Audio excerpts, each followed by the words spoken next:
dagaal dambe hagelin tumaan uu ahaa ana xabada ay u dhufto tumaala tay iyo habarta tumaala iyo maanta tumaala in calada ku tumaala ay qaadi kartaa ama xabad ka qaadi kara bab lugta bash mid kale inta bash mid kale inta bash saddex xabad u dhacdo wallahi yaa ku dhac haddii aan si kooban u qeexno cunsuriyadda ama takoorka waa fogeyn iyo sid lagula kaco qof koox ama qayb bulshada ka mid ah iyadoo lagu soocayo asalka ay ka soo jeedaan ama midabka ay leeyihiin ama ama cudurro marka ay qabaan ama se shaqooyinka ay marka bulshada ka dhex qabtaan iyo wixii la mid ah cunsuriyadda waxaa lagu qeexaa in ay tahay marka dadka qaar ay aaminaan fikrado ka soo horjeeda dadka kale taasoo ku dhisan dhaqan iyo wax awoowayaal laga soo gaaray waxay aaminaan in ay ka wanaagsan yihiin ama ka fiican yihiin kuwa kale marka ereyga takoor waa mid ujeedda ahaan xambaarsan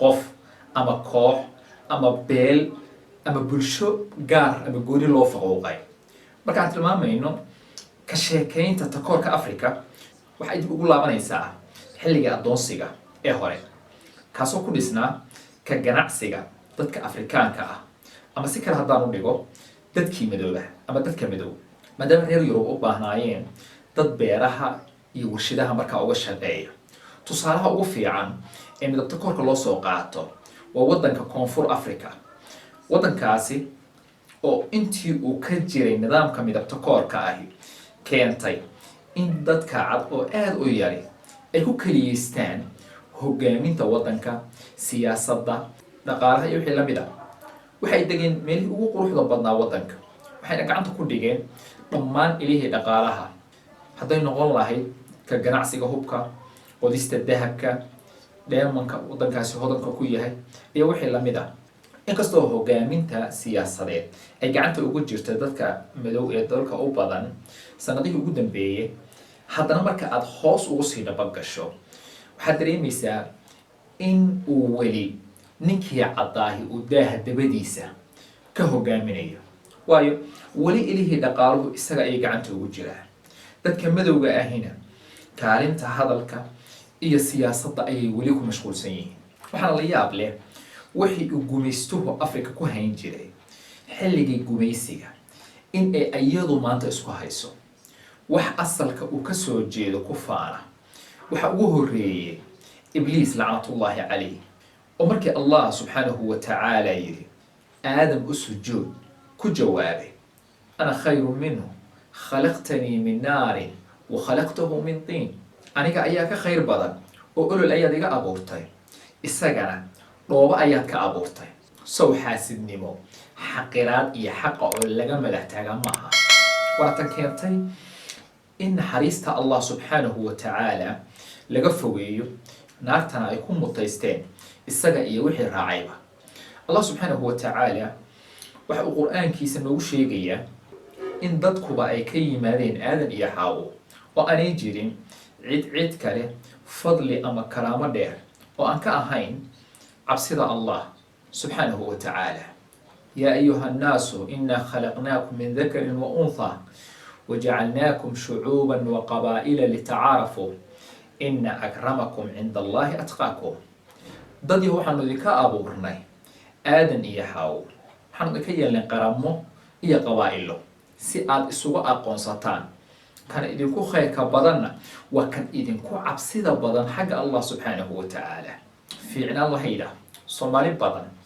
أو إسحيساتا إنتي آيادا ويليا إن إيه هادانا كو نغمه waxaa shako ku jirin intay dawoobaan in ay dunida wax la qaybsan lahaayeen bal aan soo qaato xadiisu Aisha radiyallahu anha Aisha waxay kamid ahay ummahatul mu'minin haweenkii rasuulka alayhi salatu wa salam xaasaskiisa ahaa rasuulka ayaa Aisha ku caanantay hadal ay dhahday oo ahaa hasbuka min safiya innaha qasira haweenkii rasuulka alayhi salatu wa salam uu qalay sidoo kale safiya kamid ahay waxay tiri naagta ceeb barteed ma laha waa naaqiimi badan laakiin way gaabantaa rasuulka ayaa maqlay alayhi salatu wa salam kala xumaaday waxa uu yiri laqad qulti kalimatan law muzijat bima'i al-bahri la ghayarathu waxa tiri hadal haddii badda lagu tuuro biyaheeda bedeli lahaa.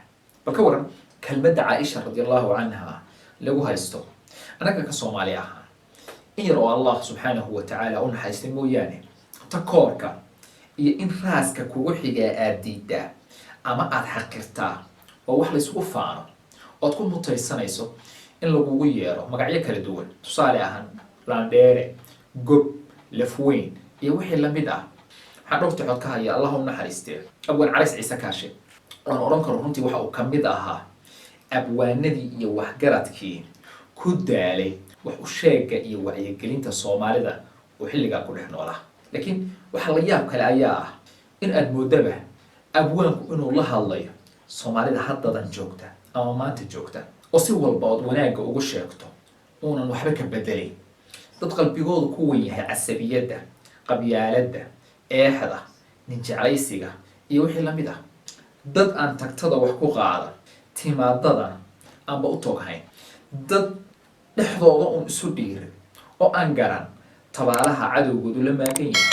ugu dambayn abwaanku waxa uu tilmaamayaa in dhammaan wixii xil lahaa ee adduunku ka gudbay iskana mayray ay weli dadkiisa hu iyo hoy intaba u yihiin. wuxuuna yidhi soomaalay dhagale ee dhagaxa tii ka adagee qalbiga tii laga dhayooy taan meel dheer dhowrinee walaalkeed dhiiggii iyo dhexdeeda u dhiiranay dhibaato uu cadow ku dhigay dhaqaale u qaadatooy dhusuqa uunku iska dhaqay midii lagu dhaafay. talo ma u malaysaa in saarkan 2021 la tiriyey waa qarniga 21aad. sidoo kale waxaa jira gabay soomaalidu aad u taqaan oo macruuf ah oo malahayga aynan jirin goob ama fagaare soomaali isugu timid oo aan la xusin. waa gabaygii allah u naxariistee abwaan cabdullaahi suldaan timacadde ee ahaa dugsi male qabyaaladii waxay dumisay mooyaane. bal gabayga oo dheer haddaan wax yar kasoo amaahdo ama kasoo qaato, abwaanku wuxuu leeyahay dadkaan la hadlayaa baan lahayn duxiya iimaane bal inay dalfoof tahay caqliga dooni laga saaray wixii horay usoo daashaday degashanayaani buu yidhi. dox hadday u wada jeesatoy dhowrto danaheeda oo ay duul walaala ah tahoy duunka ka heshiiso dadka kama yaraateene way isdabar jaraysaani buu yidhi.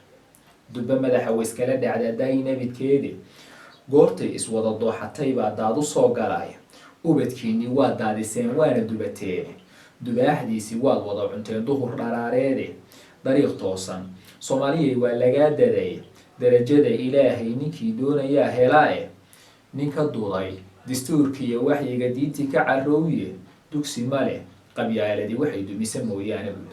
dibaddan ka joognaa sharciga daacadda ilaahi dambarkeedu waa jahanabiyo dogobkii naareede dugsi male qabyaaladii waxay dumisa mooyaane buu.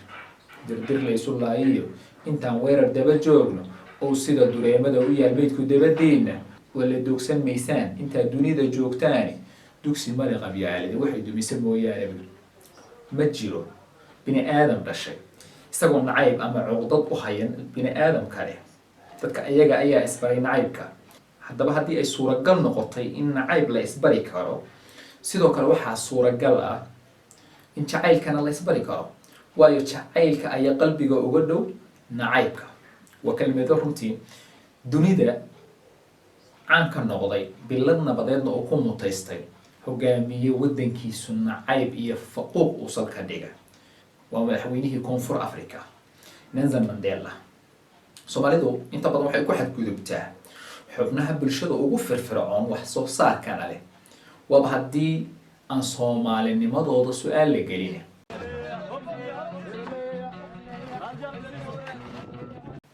ninka wanaagsan oo nabadda jecel waxaa lagu naanaysaa miskiin jilicsan ama looma ooyaan, laangaab iyo wixii lamid ah.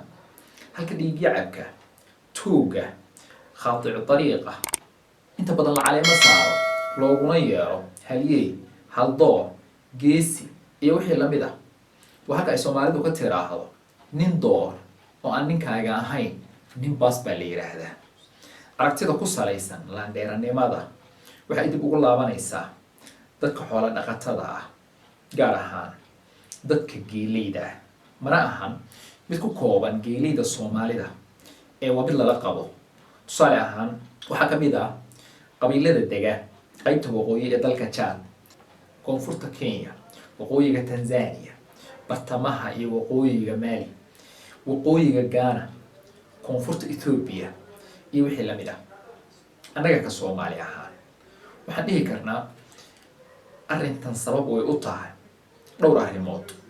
Wata ugu horeysay dadka oo intooda badan fahamsanayn ayadaha iyo axaadiista korkooda lagu akhrinayo. Wata labaad awowayaasha oo intooda badan ubadkooda si dhaxal reeb ah ugu gudbiya. Wata saddexaad culimada oo aad moodo in ay ka gaabiyeen doorkooda arrintan kaga aadaneed. Wata afaraad reermiyinimadii oo weli dadka ku dambaysa.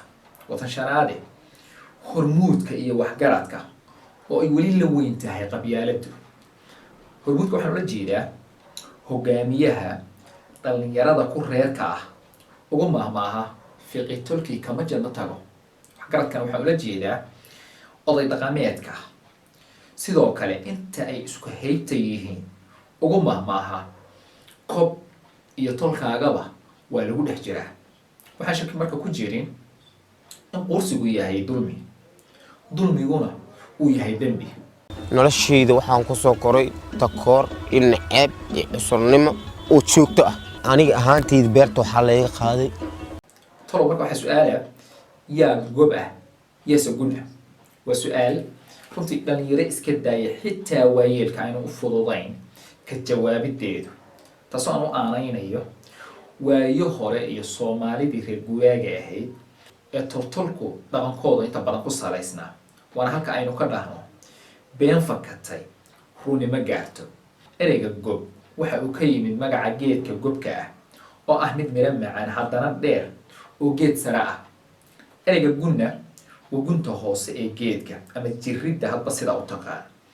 gobanimada ma wax loo dhashaa oo abtirsiimo miyay ku timaadaa mise waa dhaqan? xaqiiqada ayaa ah in gobanimadu aynan ahayn mid loo dhasho iyo mid dhaqan ahaan ku timaada, laakiin ay tahay mid loo shaqaysto oo qof walba qofka uu alle uga dhow yahay subxaanahu wa tacaala uu ka gobsan yahay. Allah subxaanahu wa tacaala waxa uu abuuray janno, waxa uuna u abuuray cid walba oo adeecda haba noqdo addoon xabashi ah. sidoo kale waxa uu abuuray naar, waxa uuna u abuuray cid walba oo caasida shariif la qadariyaba ha noqdee.